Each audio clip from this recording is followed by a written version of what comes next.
So this is the second film you've directed. The first was Coriolanus a few years ago.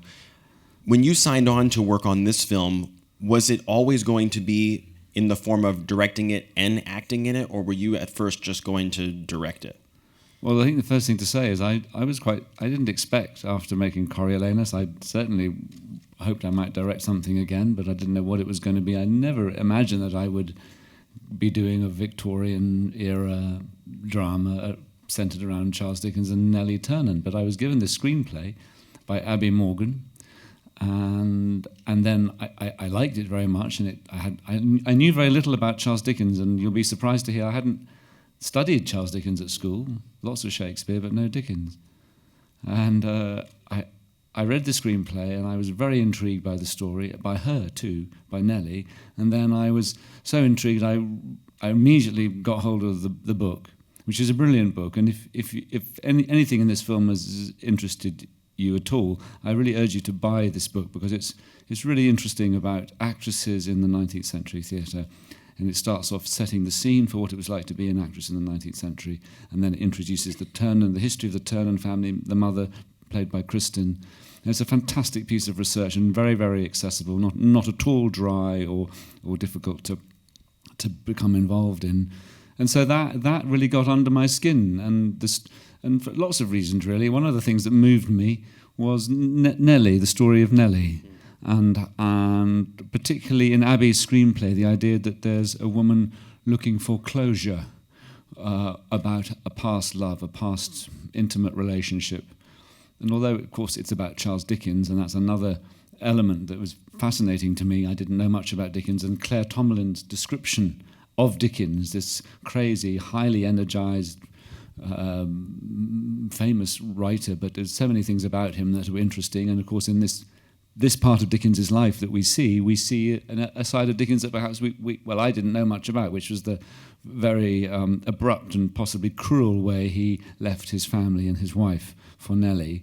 And that's always, when biographers write about Dickens, and they get to this bit, they're usually admiring and pretty in love with Dickens, but when they get to this part of his life, they find it hard to grasp the nettle. But one of the things that I love when I watch films is what the sound, not the soundscape, is doing, and how that can add a lot of atmosphere and tension. But I just was experimenting really with ways of creating atmosphere or somehow ambushing the audience's expectations. I actually prefer less music in films to more, and I would rather I would rather emphasize the sound escape of a film than the music.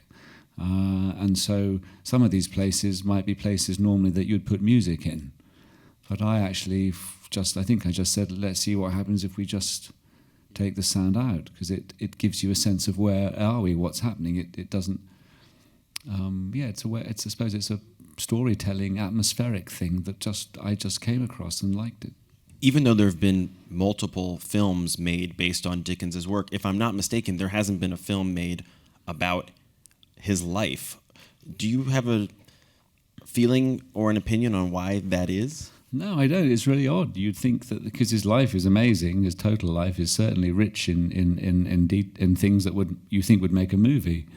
And I couldn't find any movie where Charles Dickens, the man, had been recreated and interpreted. So I don't know why that is. I don't know why. It's surprising. We spoke a couple of days ago in front of an audience with Felicity as well, and I asked her a question about the two sides to her performance, the younger side, the older side, the Nellie versus the Ellen.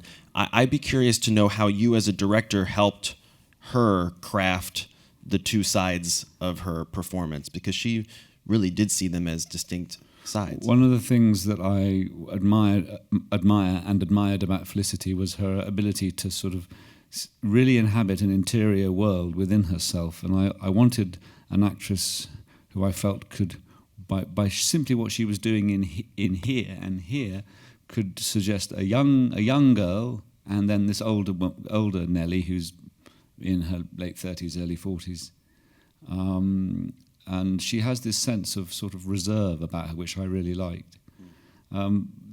Because of scheduling reasons and availability of actors and all kinds of things, we had to shoot all the Margate scenes, the school scenes first. So it was not ideal, because clearly she would love to have played younger Nellie and then the older Nellie. So, but funnily enough, it was that she seemed to have an uncanny access to that, the older Nellie. I mean, there were like the scene in the graveyard at the end, which is a difficult scene. She hadn't been able to play the whole part before, but she was stunning in that scene. The way I believe that's an extraordinary piece of screen acting, when she has to speak literally on the page. It's what you would call a speech, and she has to inhabit it and find it. And she did 3 or 4 takes, which I thought all had amazing things in them. I think it was more tricky playing the younger Nellie. We had to sort of chart the peaks and the troughs, the highs and the lows of when she would crack, when there would be moments we would see her vulnerability and her fragility, and that was something that we both sort of had to figure out a bit more.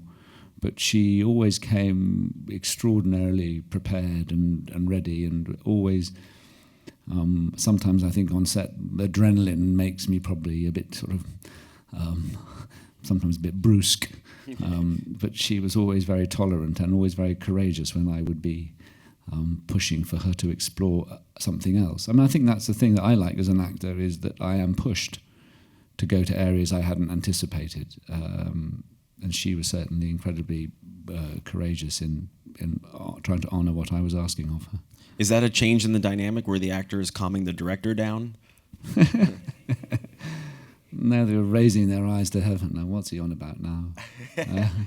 No. I mean, I was blessed with an amazing crew and cast, who I believe, and they're not here to contradict me, but I believe there was a very good collective spirit, a collective sense of common endeavour on the film, and then clearly there were days. I mean, I think there were definitely days when you're wrestling with, like Kristen Scott Thomas, who's got a very highly refined sense of what is truth, what's truthful for her.